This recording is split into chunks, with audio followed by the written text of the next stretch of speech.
Hello students, welcome you all. स्वागत है आप सभी का इजी प्रैप पर। जैसा कि आप सभी ने देख लिया होगा, आरआरबी का नोटिफिकेशन आ चुका कि आरआरबी जेई सीबीटी 2 का जो डेट 19 और 20 मार्च को अलॉट किया गया था, वो डेट रिशेड्यूल होने वाला है। तो अब आप ये उम्मीद करके चल सकते हैं कि ऑलमोस्ट ऑल आपको एक हफ्ते से 10 दिन का टाइम जो है वो एक्स्ट्रा मिलने जा रहा है प्रिपरेशन के लिए। मतलब ऑलमोस्ट ऑल अगर हम बात करें तो 25 दिन आपके पास टाइम रहेगा एडिशनल। आज से अगर हम बात करें तो ऑलमोस्ट ऑल 25 दिन आपके पास टाइम है प्रिपरेशन करने के लिए। सर, अब इस 25 दिनों को प्रॉपर यूटिलाइज कैसे किया जाए, क्योंकि सीबीटी 1 मैं क्वालिफाई कर चुका, अब सीबीटी 2 से वापस नहीं होना है सर, अदरवाइज फिर से फाइट स्टार्टिंग से ही होगा। तो क्या स्ट्रैटेजी होनी चाहिए? तो देखो ध्यान से कि एक्चुअली हम लोग स्ट्रैटेजी क्यों डिस्कस कर रहे हैं, क्योंकि हम अपनी पूरी टीम से बातें करते रहते हैं, बहुत सारे स्टूडेंट से बातें होती हैं और उन पे बेसिस उसके बाद बहुत सारे एनालिसिस हैं कि प्रीवियस ईयर के एग्जाम क्या हुए थे, कैसे क्वेश्चंस पूछे गए थे, किस पे ज्यादा फोकस करना है, किस पे कम फोकस करना है। इन पे बेस्ड हम लोगों ने कुछ स्ट्रैटेजी प्लान किया है जो चाहते हैं कि आपसे डिस्कस करें। देखो, अगर आपको सीबीटी 2 निकालना है तो पर डे अगर हम बात करें तो मिनिमम 8 से 10 घंटे तो आपको पढ़ने हैं। I am not telling maximum, maximum तो आपकी जितनी श्रद्धा हो उतनी पढ़ो, ठीक है, लेकिन कम से कम 8 से 10 घंटे का आपका सिटिंग होना चाहिए पढ़ने के लिए, जो कि बड़े आराम से हो सकता है अगर आप सिंसियर, अगर आप सीरियसली सीबीटी 2 का प्रिपरेशन कर रहे हो तो 8 से 10 घंटे की अगर हम बात करेंगे तो लगभग 200 से 250 घंटे हमारे पास टाइम आते हैं।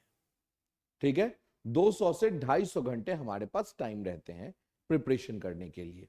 ठीक है, अब इन 200 से 250 घंटों का हम लोग 200 टू 250 आवर्स, ठीक है, लगभग आपके पास जो टाइम आएंगे वो आएंगे 200 से 200 आवर्स टू 250 आवर्स। ठीक है, अब इसी आवर्स को हमें करना है सेग्रीगेट, इसी आवर्स को हमें करना है सेग्रीगेट। ठीक है, इस आवर्स में आप पर डे 2 घंटे का स्लॉट साइड कर दो, पर डे 2 घंटे का स्लॉट साइड कर दो, जिसमें आप मिक्स क्वेश्चंस लगाना पसंद करेंगे, जैसे कि फिजिक्स है, केमिस्ट्री है, ठीक है, कंप्यूटर है, इन्वायरमेंट है, इन सब का भी 50 नंबर है, तो इनको भी आपको पढ़ना पड़ेगा। तो 1.5 से 2 घंटे ऑलमोस्ट ऑल आपको टाइम देना है उन सब्जेक्ट पे। ये बिल्कुल ध्यान रखना, 150 नंबर का एग्जाम है, 100 नंबर का आपका कोर सब्जेक्ट, 50 नंबर का ये सब सब्जेक्ट है। तो इस 50 को आप साइड करके नहीं जा सकते हैं। तो जैसे 2 घंटे का अगर हम आप टाइम दे रहे हैं, ठीक है, तो आप उसमें फिजिक्स पढ़ेंगे, केमिस्ट्री पढ़ेंगे, छोटे छोटे सिलेबस है, कंप्यूटर पढ़ेंगे, इन्वायरमेंट पढ़ेंगे। ठीक, ये सब पढ़ने से क्या होगा, आपका थोड़ा बहुत करंट अफेयर्स देखेंगे, इन सब से क्या होगा कि आपका जो वो 50 नंबर है उसमें आप मैक्सिमम जितना मार्क्स सिक्योर कर सकते हो उतना कर लोगे। तो 2 घंटे का प्रोग्राम फिक्स कर लो, ये पढ़ना है। हो सके तो 2 घंटे लगातार ना पढ़ो, ब्रेक में पढ़ लो। जैसे 1 घंटे अभी पढ़ लिए फर्स्ट हाफ में, 1 घंटे हम सेकंड हाफ में पढ़ लिए, क्योंकि एक लॉट में 10 घंटे आपको नहीं बैठोगे ना, आप 2 टुकड़े, 3 टुकड़े, 4 टुकड़ों में बैठोगे। उसमें से कभी रख लो आप फिजिक्स केमिस्ट्री, तो कभी रख लिए आप कंप्यूटर या इन्वायरमेंट। इस टाइप से आप टाइम को एडजस्ट कर सकते हो। मेन बात करनी है अपने को टेक्निकल सब्जेक्ट्स की। तो टेक्निकल सब्जेक्ट्स में पिछले मींस एग्जाम को एनालिसिस करते हुए हमने ये कंक्लूजन तैयार किया कि अगर आप देखोगे, आपने भी तैयार कर लिया हो कंक्लूजन, कि अगर हम प्रोडक्शन की बात करते हैं तो प्रोडक्शन का वेटेज अच्छा खासा है। प्रोडक्शन और मटेरियल साइंस हम लोग अलग अलग नहीं मानते हैं, प्रोडक्शन और मटेरियल साइंस ऑलमोस्ट ऑल एक ही बोला जाता है। तो अगर प्रोडक्शन और मटेरियल साइंस कंबाइंड हम बात करें तो ये है 37 नंबर और ये है 9 नंबर। ठीक है, यहां पे देखोगे तो 39, 37 और 9, यहां पे देखोगे तो 39 और 8। इसके बाद अगर हम बात करें तो 37 और 11, ठीक है ना। इसके बाद अगर हम बात करें तो 31 और 14। तो ऑलमोस्ट ऑल अगर हम एवरेज की बात करेंगे तो 45 टू 48% वेटेज, 45% टू 48% वेटेज जो है वो सिर्फ और सिर्फ प्रोडक्शन का है, सिर्फ और सिर्फ प्रोडक्शन का है, ध्यान रखिएगा। और प्रोडक्शन में बातें ही उठती हैं कि थ्योरेटिकल क्वेश्चन डेटा बहुत सारे हैं, तो इसका मतलब कि हमारे शेड्यूल में प्रोडक्शन 25 दिनों तक लगातार होना चाहिए। बिना प्रोडक्शन के आप आरआरबी सीबीटी 2 का सपना अगर देख रहे हैं, आरआरबी जेई सीबीटी 2 का, तो ये बिल्कुल गलत सपना है आपका, ये मिथ है, ये आपके कंफ्यूजन है, आप अपने आप को मिसगाइड कर रहे हो कि आप सिलेक्शन पाने जा रहे हो। तो ऑलमोस्ट ऑल आपको आधा जो टाइम है, 50% टाइम जो है, 50 नहीं तो आपको पर डे 45% टाइम अपने स्टडी का प्रोडक्शन को देना पड़ेगा। Per day at least 40 to 45% time जो है वो आपको प्रोडक्शन को देना पड़ेगा टोटल आवर्स में। ये कंफर्म फिक्स है, ठीक है, जिसका वेटेज जितना उसको उतना टाइम आपको देना है। समझ में आया बात? लेकिन अगर ये 45% से 48% क्वेश्चन आप बना ले रहे हैं और रिमेनिंग रह जा रहा है, तो आपका सिलेक्शन तो होना नहीं है उसके बाद। समझ में आया बात कि नहीं? ऐसा थोड़ी ना कि 45 क्वेश्चन प्रोडक्शन का बना के आ गए और हम आरआरबी जेई का ज्वाइनिंग लेटर मेरे घर पे आ गए ना। इसके बाद रिमेनिंग सब्जेक्ट्स को भी अपने को देखना है। तो अब रिमेनिंग सब्जेक्ट्स में कौन आता है? तो अगर हम बात कर लें, स्ट्रेंथ ऑफ मटेरियल 10 मार्क्स का है। फ्लूइड मैकेनिक्स की बात करें तो 11, 7, 8 और 8 मार्क्स का है।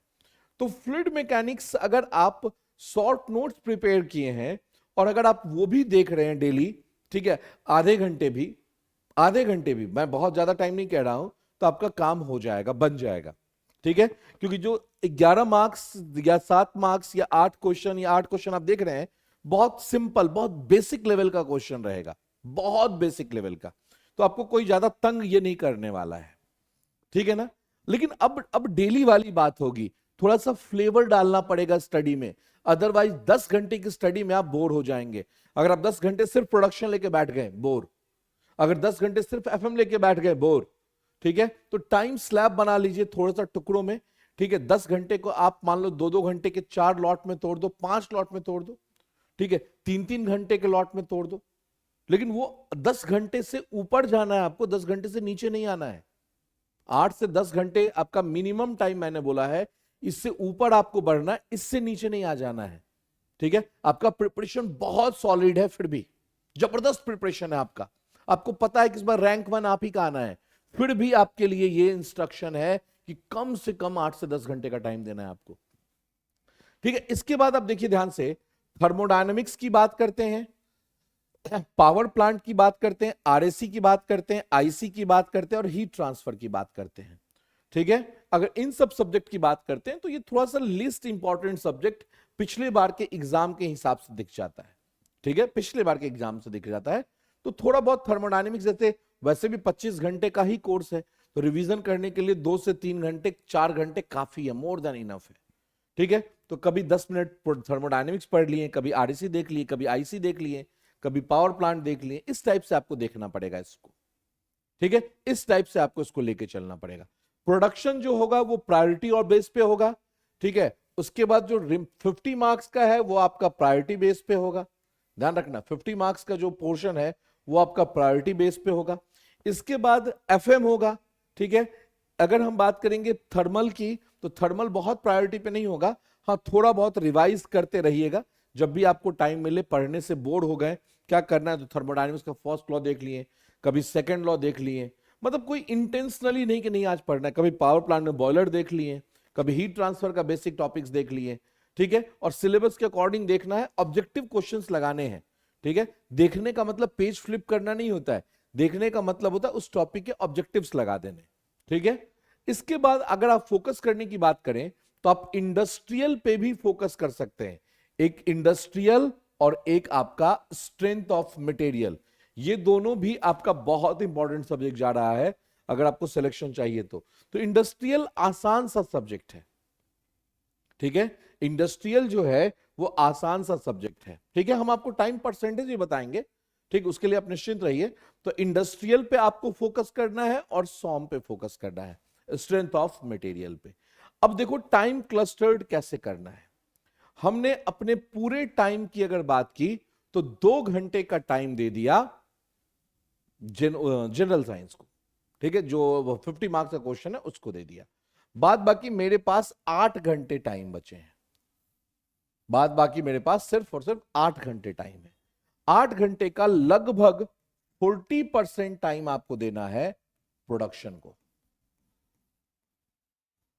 40% टाइम देना है आपको प्रोडक्शन को, ठीक है। लगभग ऑलमोस्ट 40 to 50% टाइम आप दो प्रोडक्शन को, कोई दिक्कत वाली बात नहीं, ये डेली बेसिस की बात हो रही है, ठीक है। इसके बाद अगर आप बात कर रहे हैं तो पूरे टाइम की अगर हम बात करें तो आप ऑलमोस्ट ऑल अगर हम बात करें तो 10% टाइम दो एफएम को, 10% टाइम दो आप एफएम को, ठीक है। 10% टाइम आपको देना है एफएम को। इसके बाद अगर हम बात करें तो आप 20% अगर टाइम की बात करोगे तो आप इंडस्ट्रियल को as well as strength of material को दे सकते हैं, ठीक है। Industrial as well as strength of material को, ठीक है। 15% से 20% आप रख लो, 20%, 20%,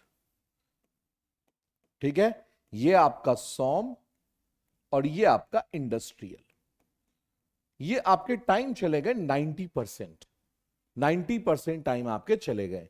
इसके बाद जो 10% टाइम है आपका, ये आप दे दो कभी थर्मल को,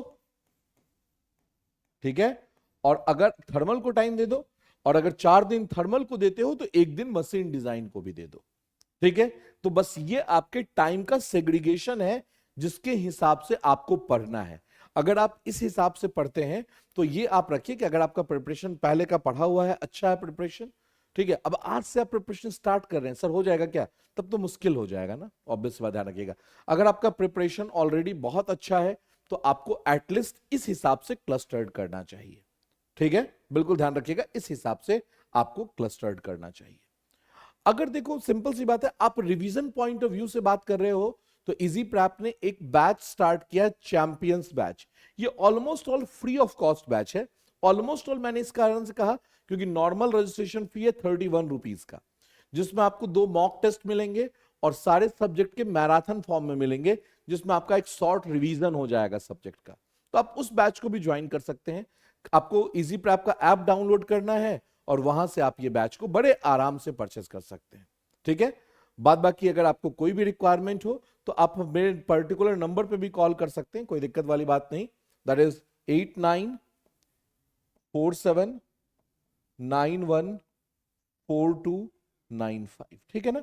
तो फिर आपसे हम मिलेंगे इसके बाद, ठीक है। अगर देखिए ध्यान से, सिंपल सी बात है कि आप पहले इजी प्रैप का ऐप डाउनलोड कीजिएगा, वहां से आपको हेल्पलाइन नंबर भी मिल जाएगा, आप उस पर भी कॉल कर सकते हैं, अदरवाइज आप हमें भी कॉल कर सकते हैं, कोई इश्यू वाली बात नहीं है इसमें, ठीक है। तो अपने प्रिपरेशन को आज से ही स्टार्ट कीजिए, टाइम मत दीजिए, स्टार्ट तो होगा ही, आज से बूस्टअप दीजिए, इसको कहते हैं बूस्टर डोज देना स्टार्ट कीजिए। फिर मिलेंगे आपसे, तब तक के लिए thank you and all the best.